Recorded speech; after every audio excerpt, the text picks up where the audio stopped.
Hello and welcome to the National Leprechaun Museum's Talking Series. Today it's myself, Mark, and I'm joined by Paudie. Paudie. And No Paudie, interwebs. no interwebs. And that's becoming your slogan. We're going to have that on a t-shirt. You said that on our last one as well. Paudie, what are we talking about today? Today we're talking food. Glorious Yes, food. food. It's actually just an excuse for us to be able to have Yes. both. What have you got in your bowl, Paudie? I have Christmas pudding. Lovely Christmas pudding. And a bit of cream. And a bit of the old cream, because you can't have Christmas pudding without cream. Okay, that's criminal. fair. Well, you work away at it there because I can talk for a moment, give you time to get some pudding into you.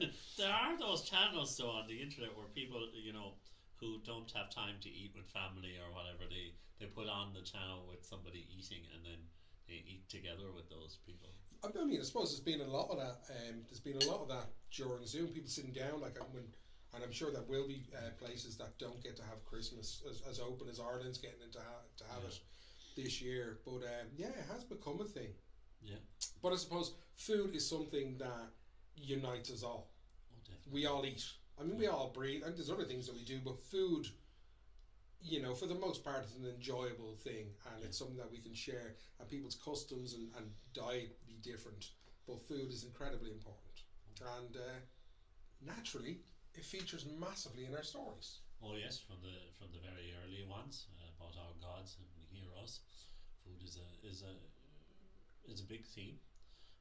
It's very important in the story of the Dagda we all love. Yeah. About his bet with the Fomorians, whether he could eat enough porridge, and they threw everything into the porridge. They threw dung and cattle and sheep and goats Everything, and he hair and everything into the porridge, and he took out his big spoon and he ate it all. I just like a bit of jam in my porridge. Yeah. I suppose if we'd gone with a food that was relevant, we probably should have had bowls of porridge. We should have had. Yeah, but maybe. it's December, it's festive. I think normally I'm such a Scrooge about it, because I'm like, Christmas goes on for far too long. It goes on for weeks and weeks and weeks. But I think this year, and I've heard a few other people say it as well, this year, Christmas can't start early enough. Yeah. Buy yourself the old bottle of Baileys. Stick the Baileys into the hot chocolate or the coffee, if you're so inclined. Have your Christmas pudding. It's not too early anymore. No. Not this year. Not too early, especially for the Baileys. Not too early in the day. Because, of course, when we talk about food, it's food and drink. It's consumables that we're talking about. But yeah, the porridge is a big one, obviously, for the Dagda with the pot of plenty. But it also features in the story of the death of King Fergus. Oh yes. Where you have Lubdon, the king of the Lou Corpon. He falls into the pot of porridge. No. And Fergus walks in to check on his award-winning porridge. Yeah. And he finds the leprechauns sort of stropping about in the porridge, and it comes to the realization maybe it'd be nice to have two leprechauns around the house to show off when the visitors come. Might be nice, a bit more interesting than porridge. Well, in a sense, it doesn't matter, because gradually over time he falls more and more in love with Bebo. Yeah. So it's you say love. lust, we'll say. Yeah. It's there's been some very interesting beginnings to romance, but I don't think any of us have ever found our lovers or our lovers' counterparts swimming about in a vat of porridge. No, it's like that idea of people taking baths in like a bath of baked beans. All these bizarrely British kind of peculiarities. But I suppose the foodstuffs in our stories tend to be quite plain, and they're not. It's not the most exciting. Ireland did have a pretty good trade network, but the stuff that Irish people really love now didn't really come here until much later, as we know. Yeah. Oh, I mean, sure, we get beaten with the whole potato thing all the time, but sure, we wouldn't have had potatoes if it wasn't for Sir Walter Raleigh. Yeah, not until the 1500s thereabouts. So okay, and all the different ways that we eat potatoes. Oh yeah. We could do a cookbook of just potatoes. Yeah.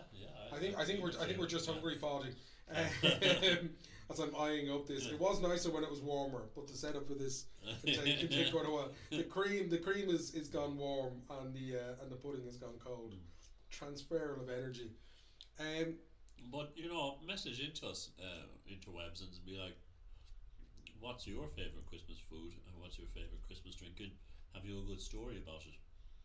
Well, I mean, I love being exposed to new foods. Yeah. Actually, one of my fondest memories of the last few years of trying a different food was this beautiful little cake that I had after a very intimate ceremony. Yeah. It was bebe casada. Oh yes, yeah, the Brazilian wedding treat. The Brazilian wedding tree, which you introduced me to, which was delicious. Oh, it's gorgeous. Such a moist little cake. Yeah. I polished off quite a few of those. Yeah. And I said it to Alan, my better half. I said, why do you only keep them for weddings? And he said, well, we do and we don't. I can imagine myself going in and ordering a wedding cake, a full-on wedding cake, just to sit at home and eat and cry. But food is part of like celebrations of life and death and all that. It's a big part of it. It features in like our weight games as well. But we've got our cream with our pudding here, and obviously Ireland being the country it is, with our incredible rain and our beautiful grass, and we've talked stones before and talked why our grass is so good, but with the grass being so good, our cows are well fed. Oh, definitely. And therefore the cream and the milk is the richest cream and milk that you'll ever get. And people often ask me when I talk about the tawn and that kind of thing, about the tawn and about the various cattle raids and the cattle raid of Frake as well, which is great fun. Why were cows so important? Why did you turn up to the battlefield with 60 head of cattle? And when you saw an Irish cow, you went, wow. Yeah. Yeah. And you But they provided everything. Yeah. They provide everything. I mean, everything is used. Yeah. And I will say, and it's not like I'm vegetarian or vegan or anything like that, but they're great company as well. And I think happy cows, you look at things like Ben and Jerry's and you think, that's delicious because the cows are happy. Yeah, we're in our little cottage here, but it was quite common to have your farm animals, have the things that you will one day eat inside for your central eating, essentially. Well, that's it. Like your children are asleep in the corner. There's a new calf, and obviously you don't want that getting sick as well. So you would bring it in. You'd bring it into your home, and its breath would heat the air. It's breath and it's flatulence, Paudie. And it's flatulence, but you're there, and in the same room you're doing everything. You're churning the butter. Everything's happening in that space. And the phrase to take your turn is when you went into someone's house and with the churn of butter, you took the turn at the. I didn't know that. At the churning. I keep learning stuff from when we're doing these. I learned about the Aran sweaters, that there's patterns on them where like family crest is way of identifying a body. I didn't know that either. I hope these are as educational for you guys as they are for me, or is it just showing all my ignorance? But don't fact check us. Don't fact check us. There's a food stuff actually weirdly came up in conversation with Tom in the museum. We were talking about Bovril and Ovaltine. Okay, right, yeah. And he made reference to Goody. Have you ever heard of Goody? No, that's new to me now. So a few people that have mentioned it have all gone, oh yeah, like Deirdre was saying, yeah, I love Goody. And it features in a story in the Pádraig Farrell Little Green book, which is called The Hunchback and the Mean Woman. Yes. Now, if you don't know the story by the name, you'll definitely know the story. It's about this tinker calls at a house and he's got a hunch on his back and he knocks in and he's looking for a pot. And the girl goes into the house to get a pot for him, but her mother stops her and it's like, why are you giving him the good pot? She's giving him one with the hole in it because then he'll have to fix it to use it and that'll save a sixpence. And that's what she does, and he borrows and he drops it back and it's perfectly fixed. But she gets in and starts boiling milk for the Goody, and Goody is milk and the stale bread goes into it, and you can add a bit of sugar, but that's basically all it is bread and milk and sugar. And Tom didn't like it. Deirdre has very fond memories of it, it seems, but to me it just sounds awful. But that's one of those stories where, and when she boils the pot, the milk burns instantly. Did your mother ever give you cornflour porridge for an upset stomach? No. Oh, it was vile stuff. Was it like a natural remedy or something like that? Or was it a case of, I'm not wasting good food on him because his stomach's in bits. Just fill him up with anything, cornflour. Gives you a Sunday dinner and you're unwell, let's say, you expel it, and she takes you to the small claims court for the price of dinner. So I mean, there's no point wasting good food on someone who's can't manage to keep it down. Mead is something that crops up in a lot of the Fenian stories, and people sometimes ask me about what the hell is mead. Mead is somewhere halfway between a drink and a food. If you've ever had it, well, I haven't had it, and I know Stephen is fond is fond of it. It's fermented honey and oats and that kind of thing. And it sounds delicious. I don't think I've ever been in a position to try it. The Vikings were very fond of it as well. Maybe they brought it. Maybe they brought it over. Yeah. They did everything else. The red hair. Yeah. They brought the red hair. You're more the typical colouring of an Irish. You said an Irish Colleen. But yeah, I mean, so much of our stuff is imported. It's hard to kind of see, because we did have so many kind of like so much trading going on. It's hard to know what actually starts here. Yes. And especially in terms of food. And I mean, we can't do one about food and not, without getting political, mentioning the potato famine. Yeah. Because people say, well, it wasn't a potato famine, and there was plenty of food, but we're being forced to sell that food on or give that food away. But potatoes are a big part of Irish dietary. Are a mainstay in our diets. One of the interesting things about the Industrial Revolution is that when the Irish started to come over, we were actually bigger and taller than the more like you than me. Than the English that we came over to, because the potato was so much more nutritious than what was available to, because it's not like the Irish just got into their heads that potatoes would be lovely to eat all the time. They were actually it was actually a very sensible decision, because they're very nutritious. They've got everything you need. They don't exactly do the aesthetics of your body very good, but I don't think anyone cares. No. I watched on Netflix, strange to be referencing Netflix on a thing where, and you're watching this, don't just jump to watch Netflix. But I was watching the, who's that particularly handsome chap from High School Musical?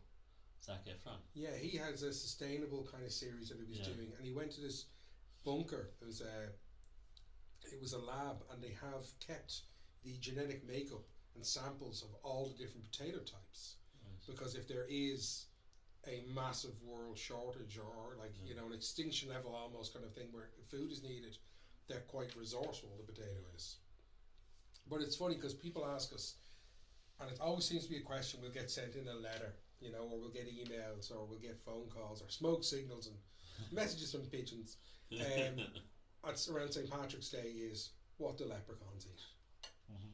And a very easy answer, you can just tell them, they eat the potatoes, And I've had people go, is it true that leprechauns eat gold? I've had kind of stuff like that come in. But in some of the older stories, you see where it makes reference to pig nuts, and some people say that they're hazelnuts. Right. But apparently it can apply to anything that's at ground level. Yes. That pigs can eat and that pigs can reach. So potatoes would be a part of that. So I suppose if leprechauns are quite small, they would tend to go for things that are... Yeah, the horse chestnut has been here a while. You could roast a horse chestnut. People still do it in Rome and those cities in the winter. You can buy roast chestnuts on the side of the road. Very festive as well. Yeah, very festive. Your horse chestnuts. So I wouldn't be surprised if they ate those. Yeah. And there are a lot of nuts in our diets as well. We include all kinds of things, almonds and hazelnuts and everything. Yeah. Hazelnuts in terms of importance in Irish mythology. The 9 golden hazelnuts. But I saw a beautiful recipe for porridge the other day, which was that just doesn't sit right with me because I'm not a fan of porridge. You get the honey, and you put the honey into the pan first. Okay. And then you do a little squeeze of orange into it, and then you caramelize the honey, and then you fry some pears in it, some Irish pears in it, in that, and then you add the cup of dairy and the cup of water and the oats and that actually does sound really nice. And the hazelnuts. Oh yeah. the porridge is the only thing for me that ruins that. Though I glazed the ham for the first time a week ago, Paudie, and I put some honey into a pot, and I added some mustard and a bit of pepper, and I glazed up the ham and then baked for it, and it was absolutely delicious. I think we should have a cookery program. Paudie. One of my favourite stories with food in it is the threefold death of Diarmuid MacCarbal, which is where the Saint, I think it is Saint Monan, turns up and tells him that he's going to die when the rafter from his house falls down on him. Yeah. And he takes out the rafter and has it thrown into the sea.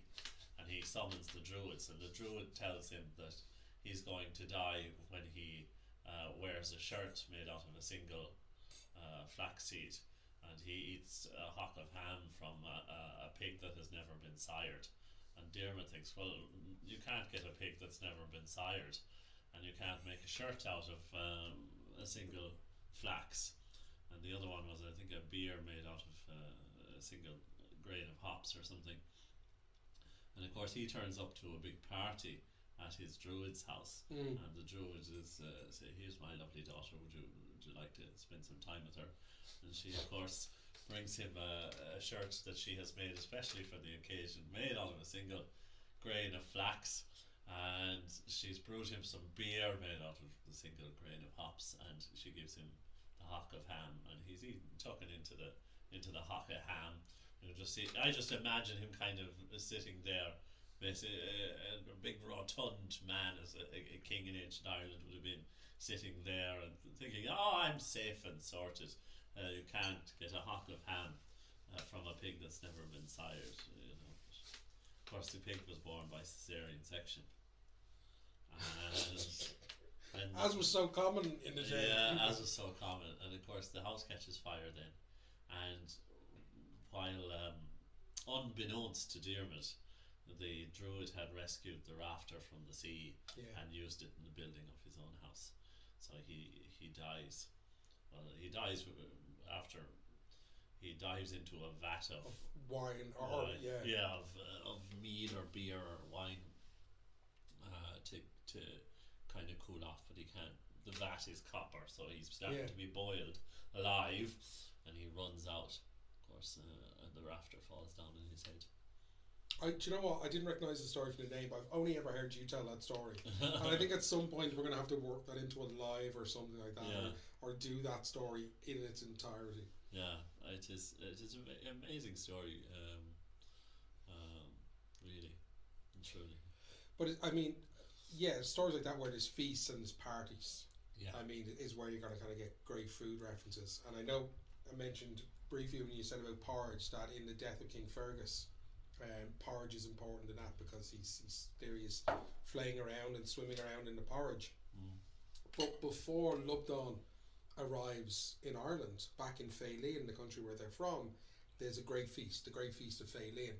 And the description, I think it's T.J. Ralston's version of the story that I read, where it goes into great detail of the feast back in this island of leprechauns. And the walls of the great hall are adorned with the antlers of beetles. To give you an idea of their size, he's drinking from a cup, a gold encrusted goblet as large as any acorn in the land. Nice. And of course over the fire on a spit they're roasting a robin. Yeah. And you're like, oh, but people like robins, and again, so festive, so perfect for this time of year. And like I said, people like robins, but they are omens of death. Yeah. Nice to have them all on your Christmas cards, but I wouldn't be happy with one in my house. The only reason they became associated with Christmas, I think, well, there was a couple of things. There was the blood on their breast for Christ, and then there was the old postmen in England were called robins because they wore entirely red uniforms, and so here comes the robin with the post. Still learning. You saw the robins at Christmas. Yeah, we had one in our garden and we were convinced that we used to feed the robin, and we were turning over the back garden. We were turning over the soil when we first moved in. But it's 18 years since I moved into that house, and we're convinced the robin that comes every winter is the same robin. Yeah. and I do not want to Google what the lifespan of a robin is. For fear my heart will be broken. Let's not talk about fungi. No. But I'm always shocked as well by when my father talks about his childhood and about the numerous things that they ate that we wouldn't. Okay. Like sparrows and hares and. Well, I've eaten rabbit, and I remember my uncle and a family friend coming back with 2 rabbits each over their shoulders, and that was dinner. Yeah, but the myxomatosis stopped that. Yeah, because they were too. And supermarkets, Paudie. And supermarkets. I don't mind people going out and hunting for as long as it's for something that they need.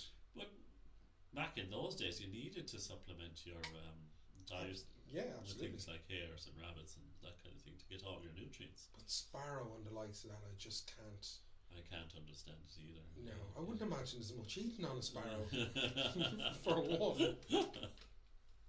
But I mean, but people ate what they had. And the bones were so soft and things as well. Oh, I don't even want. You can tell you've spent a bit of time at home. I don't want to know what you had for your dinner for the last 8 days, Paudie. I had good food as only an Irish mammy can supply. Oh, that's the thing, though. You know. And not to get heteronormative with you, you'll never get that from me. That's for sure. No, this is not the place for that. But the food in the house is my mother's domain, but Dad is a deputy assistant. He has a few things that he does really well himself, is it? On the sputz. Yeah. I get given those jobs to make me feel important too. Everything I know how to cook, I basically learned from it being put in front of me. And then it's like kind of, well, can you get in and do that? And that's why I glazed the ham the other day. That sounds like a euphemism when I say it, Paul. But we'll be cutting that out. No, we won't. Probably not. No. But talking about hares then, and bringing it back to the dairy, because I had a little bit of cream there in my moustache and it was delicious and sweet. There's a great story about the guy he can't figure out why his prize cow is not producing. Yeah, why the cow is dry. Yeah, it's dry every morning, and it's a well-known Irish story, probably within our circles. And again, it's probably one I'll have to tell at some point on a live. But he goes to find out, so he gets down like on his belly in the long grass to watch the cow one morning, and he's got the shotgun with him. He's convinced something's going on, and he sees the strangest thing. It's a hare comes up under the cow and starts suckling on the cow until the hair is fat and the cow is thin. And he takes a shot at it and he clips the hair, and he gives chase, and he follows it across the fields and through the streets until he finds a woman in a house, and there she is, and her leg is bleeding.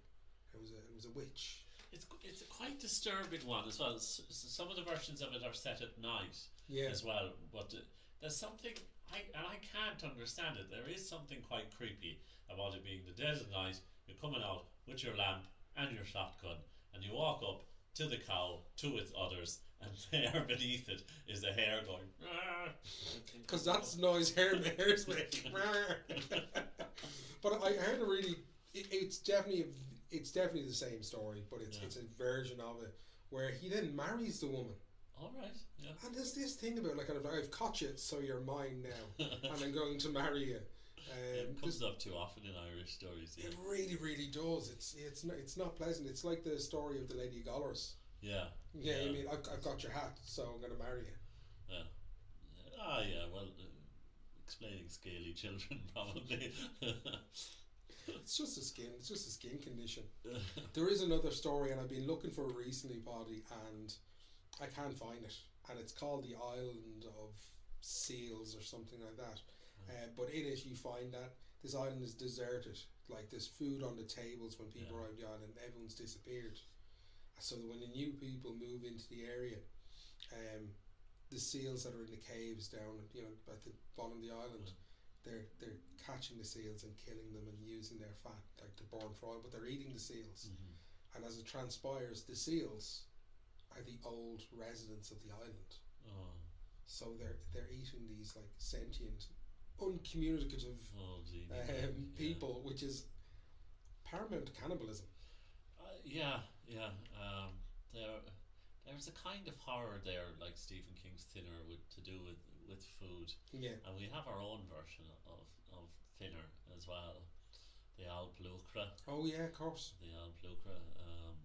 The king, the Hungry King is probably the most famous story of it, where the kingdom is doing very badly, and all the king is doing is sitting down every day and eating non-stop. He's not even going to sleep. All he's doing is sleeping, or eating.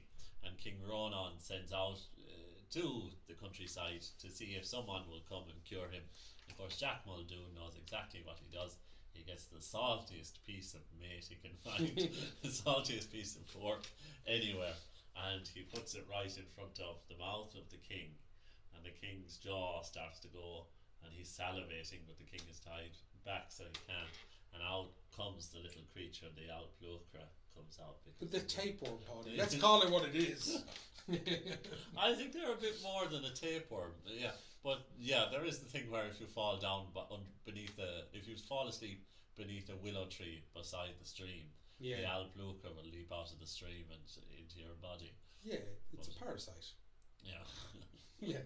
I'll tell you a joke when the camera's off later on. When the guy goes to the doctor with the eggs and the biscuits.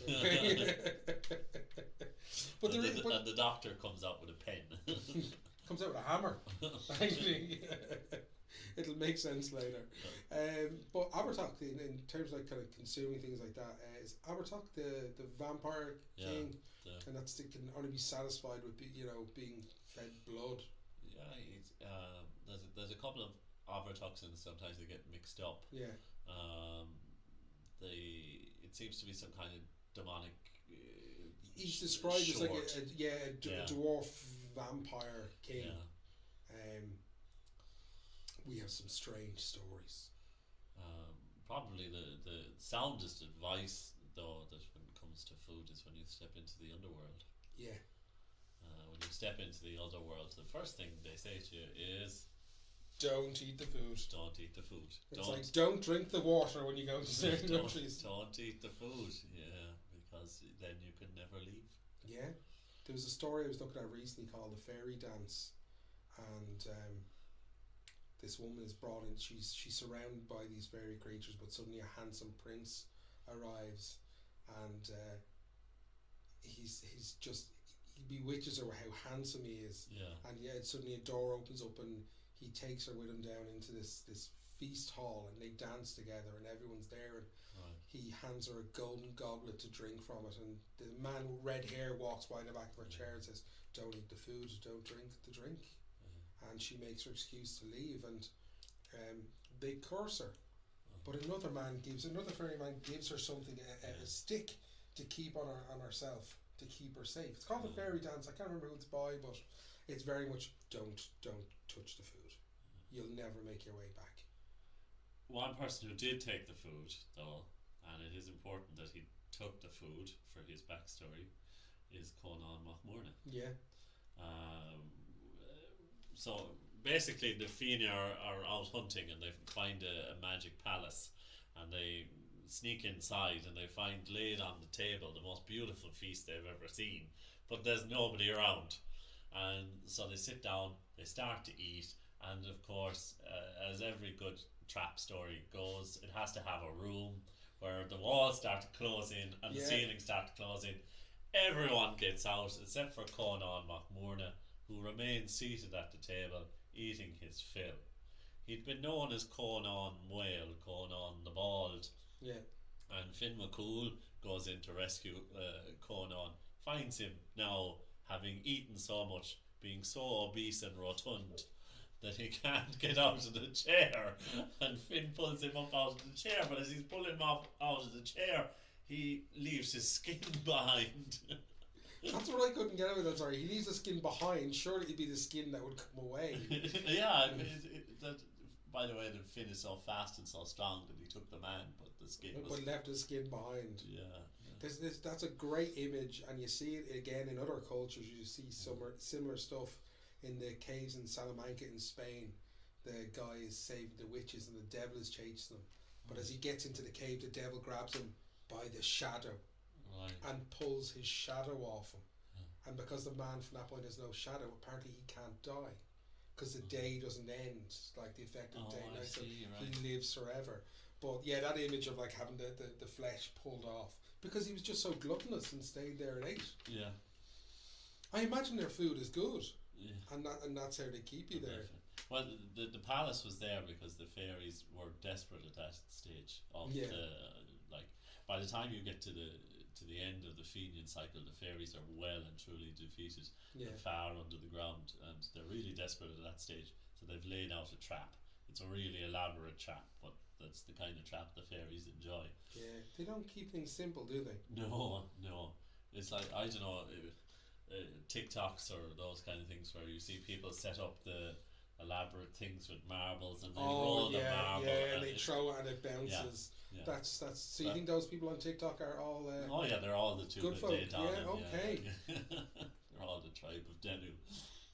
It could very well be the case, Paudie. We should start that hashtag on TikTok, tribe of Denu. But that is, I mean, if in terms of a public service announcement to keep people safe, you know, and it's like the rules of horror movies, you know. But like we've been dealing with the fairies, don't accept anything they offer you. Don't take any food. Don't take any drink. When you're in their world, and that could be in a, you know, in a fairy hill or in a fairy ring, don't accept anything. Even a dance, don't accept a dance. Don't accept a dance, or you'll never stop dancing. And don't eat blackberries after a particular time, which is one of my favourite things, because I remember when my father used to referee the matches, soccer matches on a weekend. We used to go and watch him referee. I tell you, when you go to watch a football match to watch the teams play, I can understand there'd be some excitement. But when you go to watch your father referee a match, it's less exciting. So no surprise we look for other sources of entertainment. Yeah, or soccer, football. Yeah. We used to pick blackberries. They're just up in Tala, actually, in the part that was now they're about to build houses on it. Lovely green space. But we used to pick blackberries. But after a certain point, we were told not to pick them because the puka had diddled on them. Well, there was two things. He'd spat on them, which I think is what my mother would have said. Right. Or he peed on them, which is the truth of it. So you'd be sick after eating it. But I think the puka seems to have a history of looking out for people in a strange way. So it's maybe for our own good that they don't want us eating blackberries. Nothing worse than cramps from eating something you shouldn't. Oh yeah. Definitely. Unripe fruit and stuff like that. When I was a kid, we used to eat the sloes, and sloes are used to make gin. Yeah. But they're extraordinarily bitter. Yeah. It's like, what were we doing? They're twice as bitter as any lemon I've ever had. Anyway, I don't know what we were thinking. I used to eat the frockins on the heathers when we used to cut turf years ago. We used to go up and we'd have stew brought up to us by my friend Owen's mother would come up the hill with it, but it was like Skittles Party. The land provides us with such incredible morsels. Oh, a neighbour of ours, the Hollerans, had gooseberries, and you'd be so jealous when the jamming season came round. I hated gooseberry jam. We used to grow rhubarb down the back, and we used to take the ash from the fire, and we used to bring down and sprinkle it down onto it. You know, apparently it was good for the soil. But my mother used to grow gooseberries as well and make gooseberry jam, and it was the most horrible thing ever. But Paudie, you've reminded me of something, and it's a good time for us to be bringing this in, because I know when I get home tonight I've got something in my press that I'm going to really enjoy. Oh yes. I have a nice jar of lemon curd. Nice. Lemon curd. It's been a while since I've had that. What do you have that on now? Oh, I'll have that on a bit of toast. Bit of toast? Bit of toast. Yeah, no, I'm a simple man with simple needs. I'm hungry again already after a Christmas pudding and cream. I must finish mine now. Well, thank you because Paudie prepared this and laid it out in front of me. So Paudie, thank you very much for your listen. I don't want to disturb you. Thank you for the pudding and the cream, and I learned a couple of things in this one as well. And thank you very much for listening to us prattle on. If you've anything you want to share with us, any weird kind of personal stories or tidbits around food and growing up, and from any corner of the world or from any culture, share them with us. And send us your potato cake recipes. Yeah, send us your potato cake recipes as well. We won't get into talking about how people argue over calling things by different names. That's for another time. But we've definitely come up with a couple of stories that we need to tell in the lives and record over the next while. So thank you again, Paudie. And thank you, interwebs. Thank you, interwebs. I'm stealing your slogan. Okay, bye-bye, guys.